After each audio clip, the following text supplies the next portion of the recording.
All right, there we go. Um, well, let's hear. So Fat Boy asks, "What about borrowed and blue?" Um, well, we don't try to curse too much. The background is very blue. Yes, that's true. As far as borrowed, we watched everything on streaming. So there you go. Yeah, there you Actually, go. no. I one of them, my thing I watched on a Blu-ray, but the rest of it was all on streaming, so it was borrowed. Yes, yeah. Um, but yeah, so we talk about the previous weekend's box office, which uh, not a whole lot changing. Once again, it is January. Yeah, and it's a January in a year without a whole lot of new releases. I was listening to a video going over it, and there are some months this year that have half as many wide releases coming out as there were last year. Yeah, and you could probably chalk that up to a number of things. Maybe the all the pandemic movies getting getting all dumped at the same time. Yep, Um, of course, you also had the you had the strikes from last fall. Probably delayed a few release. I know delayed at least one movie. right. Late Dune. Yeah. But probably delayed a few other things, and so yeah, that's not a whole lot to see. Yep. And speaking of a whole lot to see, there aren't a whole lot. It's basically the same story we've had: Mean Girls, Beekeeper, Wonka, Migration, and anybody but you or anyone but you trading the top five with each other. Yeah, and interesting thing to note with the Beekeeper, it is now available on digital. Yeah, I don't know that they were expecting it to have the legs it had.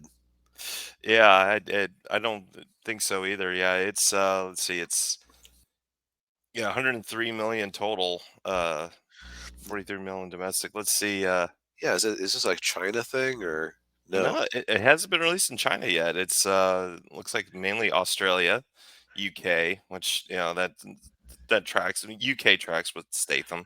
Right. And I can see his brand of mayhem playing well in Australia. Oh yeah, yeah. But yeah, looking good there.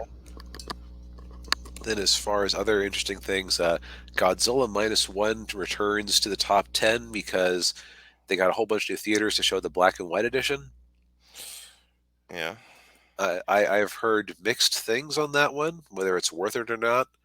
Um, my suspicion is that since the movie was not made to be seen in black and white, there will be scenes that it looks good with. Like I would imagine that initial scene on the island at night will look good, mm, but all the daylight scenes with the warships and everything, and the city he destroyed will look kind of washed out. But that's yeah, just a theory. yeah, yeah, yeah. Some movies just aren't made to. They're made in color, aren't made to be in black and white.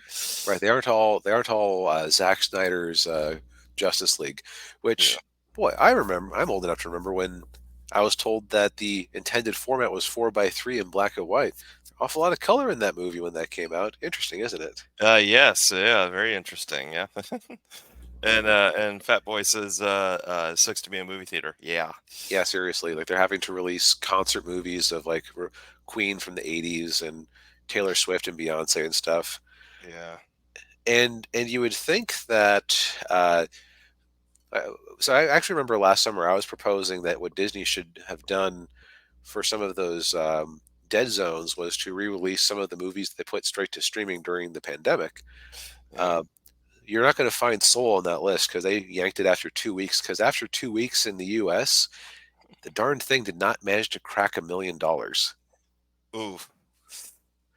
Um, for in the second weekend, some of those theaters were basically clocking in an average of two people a showing. Geesh. Well, I mean, you're having people pay for something that they can watch at home on Disney Plus for quote unquote free. I mean, Yeah, you kind of got to.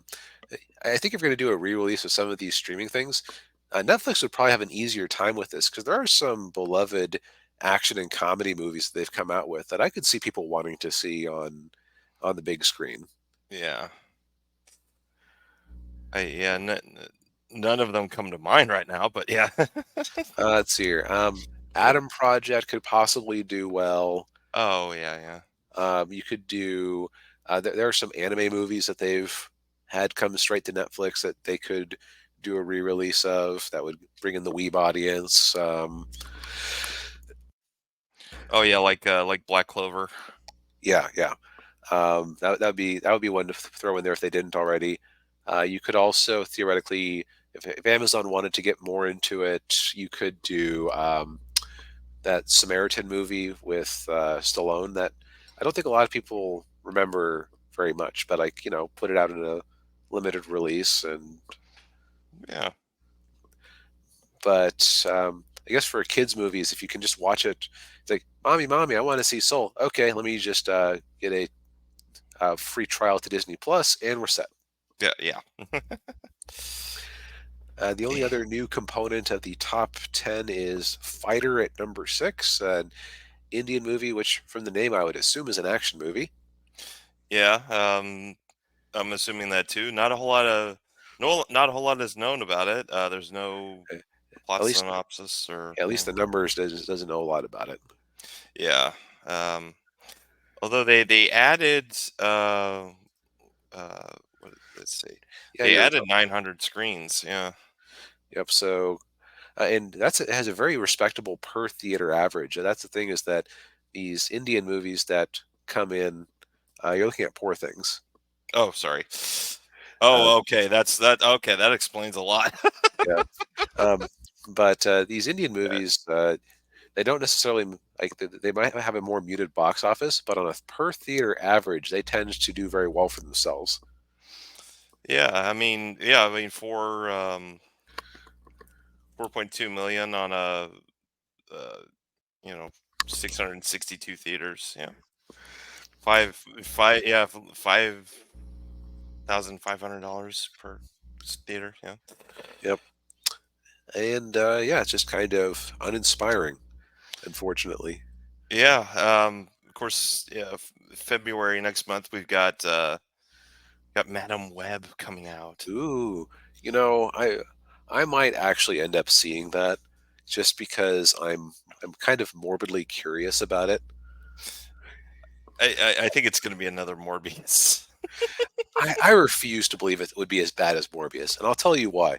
I refuse to believe that anybody could give less of a crap about a movie that they're supposedly method acting for than Jared Leto did in Morbius. With yeah, four actresses in the main cast, one of them is statistically going to be giving a crap. yeah, yeah. Which one will be interesting to find out. Yes. But that's a few weeks away, so I have time to make bad decisions between then and now.